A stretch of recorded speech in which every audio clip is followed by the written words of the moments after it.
Hello BPSC aspirant. तो मैं ancient history का जो सीरीज शुरू किया हूँ, आज मैं एंसेंट हिस्ट्री का तीसरा चैप्टर बौद्ध धर्म से क्वेश्चन लेकर आया हूँ, जो कि बीपीएससी के लिए बहुत ही ज़्यादा हेल्पफुल होने वाला है। तो चलिए वीडियो शुरू करते हैं। क्वेश्चन 1 को देखते हैं। गौतम बुद्ध का जन्म कब हुआ था?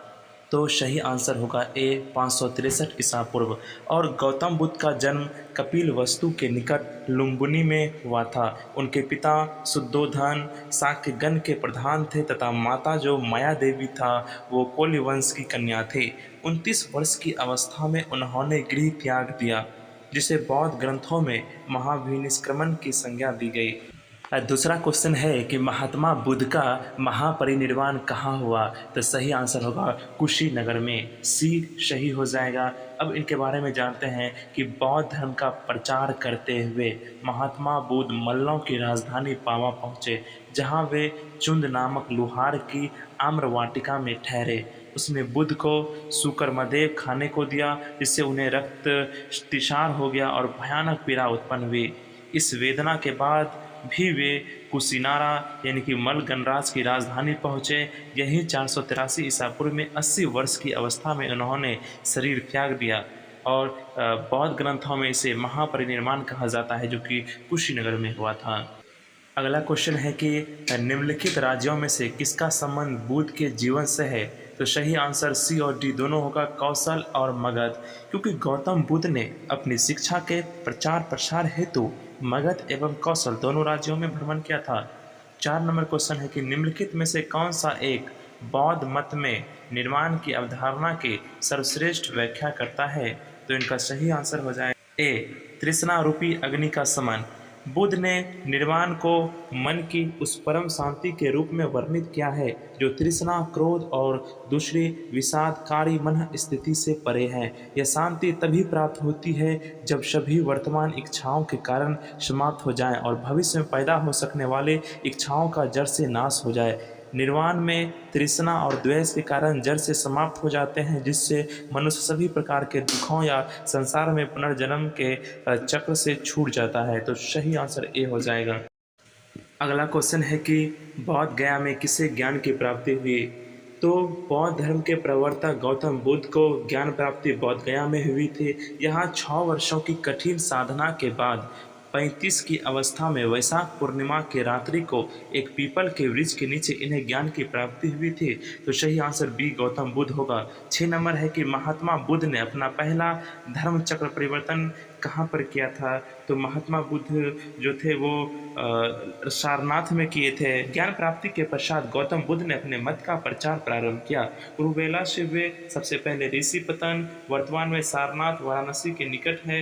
यहाँ उन्होंने 5 ब्राह्मण सन्यासियों को पहला उपदेश दिया। इस प्रथम उपदेश को धर्म चक्र परिवर्तन कहा जाता है।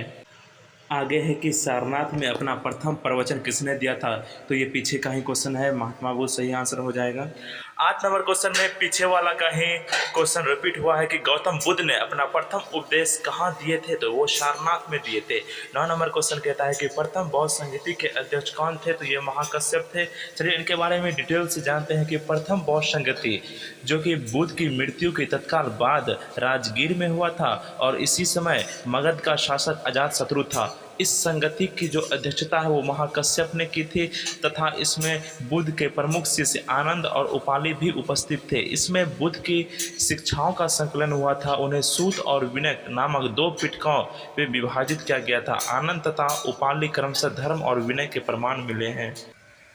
10 नंबर क्वेश्चन है कि प्रथम बौद्ध महासभा कहाँ आयोजित हुई थी? तो ये ऊपर जो हमने अभी डिटेल्स में बताया उसी से क्वेश्चन है, राजगीर सही हो जाएगा। 11 नंबर क्वेश्चन है कि भगवान बुद्ध के महापरिनिर्वाण के बाद पहली बौद्ध संगति थी। इनका भी आंसर राजगीर हो जाएगा। 12 नंबर क्वेश्चन है कि किस शासन के काल में चतुर्थ बौद्ध संगति का आयोजन कश्मीर में हुआ था? सही आंसर कनिष्क हो जाएगा। तो ये सारे क्वेश्चन की जो व्याख्या है मैंने ऊपर के क्वेश्चनों में की है। नेक्स्ट क्वेश्चन है कि तृतीय बौद्ध सभा किस स्थान पर बुलाई गई थी? तो तृतीय बौद्ध सभा जो है वो पाटलिपुत्र में बुलाई गई थी। तो नेक्स्ट क्वेश्चन देखते हैं कि बौद्ध गया में बोधि वृक्ष अपने वंश की किस पीढ़ी का है? तो ये बहुत ही इंपॉर्टेंट क्वेश्चन है, ये पंचम पीढ़ी का है। चलिए इनके बारे में हम डिटेल्स जानते हैं कि महाबोधि मंदिर में स्थित वर्तमान बोधि वृक्ष वही नहीं है, इसके नीचे बैठकर महात्मा बुद्ध ने ज्ञान प्राप्त किया था। वेनसांग के अनुसार उस मूल वृक्ष को 7वीं शताब्दी में सम्राट सांसक ने नष्ट कर दिया था। वर्तमान वृक्ष जिसे हम देख रहे हैं वह 5वीं पीढ़ी का है, जिसे अलेक्जेंडर कनिंघम ने लगवाया था। यह वृक्ष पूरी तरह संरक्षित है और केवल इसे गिरी हुई पत्तियों को ही छूने एवं उठाने का अधिकार है। 16 नंबर क्वेश्चन है कि बौद्ध गया में महाबोधि मंदिर बनाया गया था। ये बहुत ही आसान क्वेश्चन है गाइस, जहाँ पर गौतम बुद्ध को ज्ञान की प्राप्ति हुई थी। अब बौद्ध गया में 6 वर्ष की साधना के पश्चात 35 वर्ष की आयु में महात्मा बुद्ध को वैशाख पूर्णिमा की रात को एक पीपल के वृक्ष के नीचे ज्ञान प्राप्त हुआ था। त्रिपिटक किसकी धार्मिक पुस्तक है? तो ये बौद्ध धर्म की धार्मिक पुस्तक है। हम सब बौद्ध धर्म के बारे में पढ़ रहे हैं तो बौद्ध धर्म का ही क्वेश्चन आएगा। तो नेक्स्ट क्वेश्चन को देखते हैं कि विश्व का सबसे ऊंचा कहा जाने वाला विश्व शांति स्तूप बिहार में कहाँ है? तो ये राजगीर में है और ये 400 मीटर की ऊंची पहाड़ी पर स्थित है। इसे शांति स्तूप भी कहते हैं और विश्व का सबसे ऊंचा कहा जाने वाला विश्व शांति स्तूप भी है। 20 नंबर क्वेश्चन है कि बुद्ध की प्राचीनतम शैली प्रतिमा प्राप्त हुई थी। इस आंसर को जानने से पहले आप मेरी कहानी को सुने, उसके बाद आपको खुद ब खुद आंसर का पता चल जाएगा। कुषाण काल में ही गंधार एवं मथुरा कला शैली के तहत बुद्ध एवं बोधिसत्वों की बहुसंख्यक मूर्तियों का निर्माण हुआ। यस अग्रवाल के अनुसार सर्वप्रथम मथुरा में ही बुद्ध मूर्तियों का निर्माण हुआ था, जहां इनके लिए पर्याप्त आधार था। ह्वेनसांग के विवरण के अनुसार बुद्ध की प्रथम प्रतिमा कौशाम्बी में बनी थी, परंतु अनेक विद्वान महाबुद्ध की प्रथम प्रतिमा के निर्माण का श्रेय गंधार कला को देते हैं। अतः निश्चित तौर पर यह नहीं कहा जा सकता है कि बुद्ध की प्रथम प्रतिमा कहाँ बनी थी, तो यह अभी तक डाउट में है गाइज।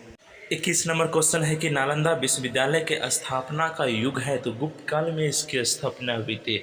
इसके बारे में डिटेल से जानते हैं कि नालंदा एक विख्यात बौद्ध पीठ एवं विश्वविद्यालय था। यह बिहार में राजगीर के निकट स्थित था। 5वीं शताब्दी के मध्य गुप्तों के समय में नालंदा महाविहार जिसको विश्वविद्यालय अस्तित्व में आया। सर्वप्रथम कुमार गुप्त वन ने नालंदा बौद्ध विहार को दान दिया और बाद में बुद्ध गुप्त तथा गतगुप्त और बालादित्य नामक गुप्त पुस्तकों ने भी इस विहार को दान दिए। नेक्स्ट क्वेश्चन इसी से है कि नालंदा विश्वविद्यालय के संस्थापक थे, तो ये कुमार गुप्त थे, इसका बी सही हो जाएगा। 23 नंबर क्वेश्चन है कि नालंदा विश्वविद्यालय किसके लिए प्रसिद्ध था? तो यह बौद्ध धर्म दर्शन के लिए प्रसिद्ध था और यहाँ पर अध्ययन के लिए विश्व प्रसिद्ध चीनी यात्री ह्वेनसांग भी आए थे। नेक्स्ट क्वेश्चन है कि नव नालंदा महाविहार किसके लिए प्रसिद्ध था? तो यह पाली अनुसंधान संस्थान के लिए प्रसिद्ध था।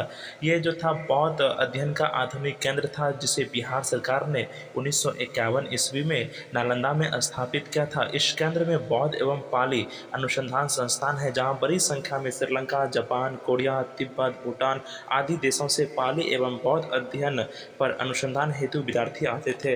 तो आज के लिए इतना ही। बौद्ध धर्म से हमने बहुत ही इंपॉर्टेंट क्वेश्चन लाया है, तो अब हम नेक्स्ट क्लास में नेक्स्ट चैप्टर को देखेंगे। तो बाय दोस्तों।